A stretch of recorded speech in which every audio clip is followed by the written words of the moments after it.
जिस तरीके से महंगाई बढ़ती जा रही है, हर चीजों के रेट बढ़ते जा रहे हैं, सेम उसी तरीके से एनआईओएस ने भी अपने फीस स्ट्रक्चर को बढ़ा दिया है। जितने भी बच्चे इस साल 2025 में 9th और 11th क्लास के अंदर फेल हुए हैं, उन लोगों को अपना साल बचाने के लिए सिर्फ एक ही ऑप्शन मिलता है, वो है NIOS, national institute of open schooling.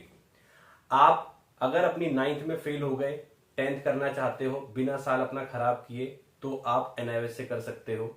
अगर आप 11th फेल हुए हो और 12th करना चाहते हो बिना अपना साल खराब किए, तो भी आप एनआईओएस से कर सकते हो। एनआईओएस बोर्ड जो है ये गवर्नमेंट का बोर्ड है और ये 100% वैलिड है। अगर आप अपनी 10th क्लास एनआईओएस से कर लेते हैं तो आप किसी भी प्राइवेट या गवर्नमेंट स्कूल के अंदर एडमिशन ले सकते हैं 11th क्लास के अंदर। सेम ऐसे ही अगर आप 12th क्लास अपनी पास कर लेते हैं एनआईओएस से, तो आप किसी भी कॉम्पिटिटिव एग्जाम, किसी भी यूनिवर्सिटी के अंदर एडमिशन ले सकते हैं एनआईओएस की मार्कशीट के बिहाफ पर। अगर आपकी परसेंटेज अच्छी आती है तो आपको अच्छे कॉलेजेस मिल जाएंगे। बाकी आप रेगुलर और डिस्टेंस लर्निंग तो आप कर ही सकते हैं, दोनों का ऑप्शन आपके पास है। जिस तरीके से महंगाई बढ़ती जा रही है, हर चीजों के रेट बढ़ते जा रहे हैं, सेम उसी तरीके से एनआईओएस ने भी अपने फीस स्ट्रक्चर को बढ़ा दिया है। जी हाँ, 10वीं और 12वीं के लिए जो आप पहले फॉर्म भरा करते थे, उनकी फीस में बदलाव कर दिया गया है। 2025 में जो फॉर्म भरे जा रहे हैं अप्रैल 2026 के लिए, उनकी फीस में बदलाव आ गए हैं। मैं आपको बताता हूँ वो बदलाव क्या क्या है। जितने भी लोग साइबर कैफे जाते हैं, अपने फॉर्म फिलअप करवाते थे, हर एक चीज में उनका रेट बढ़ गया है। एडमिशन फॉर्म 10th और 12th का जो भरना था उसकी फीस बढ़ गई है, प्रोसेसिंग फीस बढ़ गई है, एडिशनल सब्जेक्ट अगर आप जो लेते थे उसकी फीस बढ़ गई है।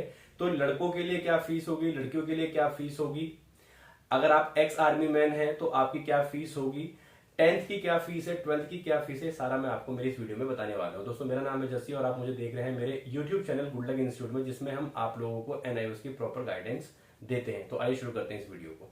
तो दोस्तों, सबसे पहले हम बात कर लेते हैं 10th क्लास के लिए। अगर आप फॉर्म भर रहे हैं, चाहे किसी बच्चे ने 9th अपनी पास कर रही है रेगुलर से, या चाहे वो 9th में फेल हो गया है, या कोई भी ऐसा बच्चा जिसकी उम्र 14 साल से ऊपर हो चुकी है और वो अपनी 10वीं करना चाहता है एनआईओएस से, तो उसको क्या फीस पे करनी पड़ेगी। तो आप किसी भी 5 सब्जेक्ट की जो फीस होती है आपकी, वो लड़के के लिए जाएगी 2340 रुपए, यानी 2340 रुपए।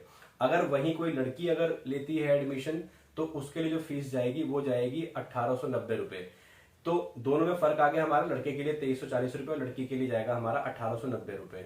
ये 5 सब्जेक्ट की फीस है हमारी। कोई भी आप 5 सब्जेक्ट ले सकते हैं, जिसमें आपकी 2 लैंग्वेज होती हैं और 3 कोई भी आप सब्जेक्ट ले सकते हैं। मैथ, साइंस, एसएसटी हो गया आपका, आप इसी में फिजिकल एजुकेशन ले सकते हैं, डाटा एंट्री ले सकते हैं, पेंटिंग ले सकते हैं। बहुत सारे ऑप्शन है, आप उसमें चेक कर सकते हैं क्या क्या आपके पास सब्जेक्ट्स अवेलेबल हैं।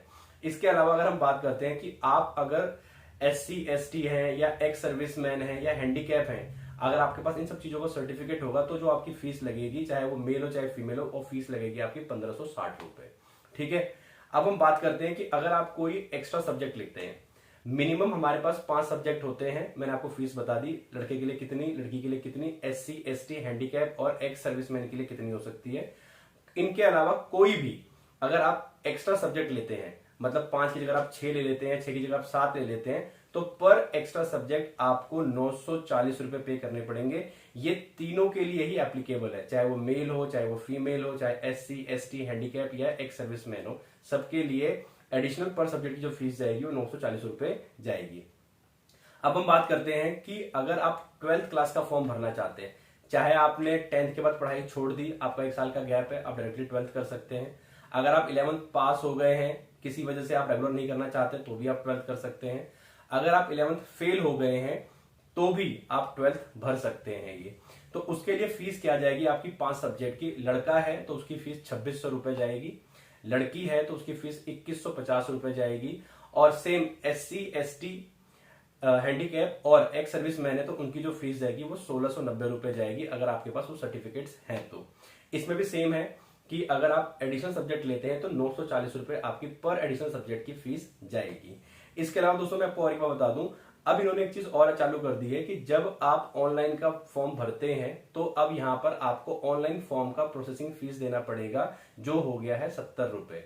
आप कैसे भी अपनी पेमेंट करते हैं, जो आपकी ये फीस बनती है एक्चुअल, उसके ऊपर 70 रुपीज आपका एडिशनल चार्ज आपको दिया जाएगा। अब हम बात करते हैं कि जो ये एडमिशन चल रहे हैं 2026 अप्रैल के लिए, वो आप कब तक ले सकते हैं। तो पहला जो हमारा चल रहा है वो 16 मार्च से चालू हो गए थे हमारे एडमिशन, और ये चलेंगे आपके 31 जुलाई तक। तो यहां तक आपको कोई भी लेट फीस नहीं पे करनी है, यानी 31 जुलाई से पहले पहले अगर आप एडमिशन ले लेते हैं तो जो नॉर्मल आपकी फीस बताई है मैंने, वही आपको बस पे करनी है, कोई भी लेट फीस नहीं है। उसके बाद आपकी लेट फीस चालू होती है 1 अगस्त से लेकर 15 अगस्त तक के बीच में, जो आपको देनी है 260 रुपए, यानी जो भी आपकी टोटल फीस बनेगी उसके ऊपर आपकी प्रोसेसिंग फीस, उसके ऊपर आपके 260 रुपए आपको देने हैं, जो आपकी लेट फीस होगी। 15 अगस्त से यानी 16 अगस्त से लेकर 31 अगस्त तक की जो आपकी लेट फीस बनेगी वो टोटल बनेगी 520 रुपए। सेम वैसे ही जो आपकी जो भी आपकी 10th या 12th की फीस है, प्रोसेसिंग फीस आ जाएगी, उसके ऊपर लेट फीस आपका आ गया। उसके बाद 1 सितंबर से लेके 15 सितंबर तक ये आपकी लास्ट आपके पास ऑप्शन रहेगा अपना एडमिशन लेने के लिए अप्रैल 2026 के लिए। यहां पर जो आपकी फाइनल एग्जाम फीस जाएगी वो जाएगी 910 रुपए। आपकी जो 10th और 12th की फीस होगी, प्रोसेसिंग फीस होगी, उसके अलावा ये आपको 910 रुपए देने हैं। तो ये टोटल फीस थी। अभी मैंने आपको इसमें एग्जाम फीस के बारे में नहीं बताया है, एग्जाम फीस के बारे में आपको अलग से बताऊंगा क्योंकि अभी टाइम है एग्जाम फीस पे करने के लिए। एक बात मैं इसमें आपको बताना चाहता हूं कि अगर कोई बच्चा 10th में फेल हो जाए या 12th में फेल हो जाए और वो अपना साल बचाना चाहता है, तो वो इसी साल ही अक्टूबर के अंदर अपना 10th और 12th का एग्जाम दे सकता है अपनी फेल मार्कशीट 10th और 12th के बिहाफ पर। तो उसको हम बोलते हैं टीओसी, ट्रांसफर ऑफ क्रेडिट। इसके अंदर आपको क्या करना है, जो आपकी फेल की मार्कशीट होगी उसमें से कोई भी आपका एक सब्जेक्ट पास होना चाहिए, तो आपके वो सब्जेक्ट के नंबर ट्रांसफर हो जाएंगे। मैक्सिमम आप 2 सब्जेक्ट के नंबर ट्रांसफर करा सकते हो, चाहे वो आपका 10th का हो चाहे 12th का हो, और इसी साल अक्टूबर में आप पेपर दे सकते हैं। उसका भी नॉर्मल आपका ऐसे ही प्रोसीजर होता है, उसमें थोड़ी सी फीस आपकी अलग चली जाती है टीओसी वाली। दूसरा क्या होता है, उसके भी सेंटर पड़ते हैं। मैंने इसके ऊपर एक डिटेल वीडियो ऑलरेडी बना रखी है, आप चाहो तो उस वीडियो को भी देख सकते हैं, नहीं तो मैं आप लोगों को उस वीडियो का लिंक जो है नीचे डिस्क्रिप्शन में दे दूंगा। तो दोस्तों ये सारी इंफॉर्मेशन थी आप लोगों के लिए 10th और 12th का। अगर आप नया फॉर्म भरना चाहते हैं तो फीस को लेकर आप कोई गलती मत करना, पहले से ही अपना माइंड मेकअप करके जाना कि आपकी इतनी फीस लगेगी। कुछ और जानकारी अगर आप चाहते हैं तो हमें कमेंट बॉक्स में बेझिझक पूछ सकते हैं। थैंक यू सो मच, मिलते हैं एक और इंटरेस्टिंग वीडियो के साथ।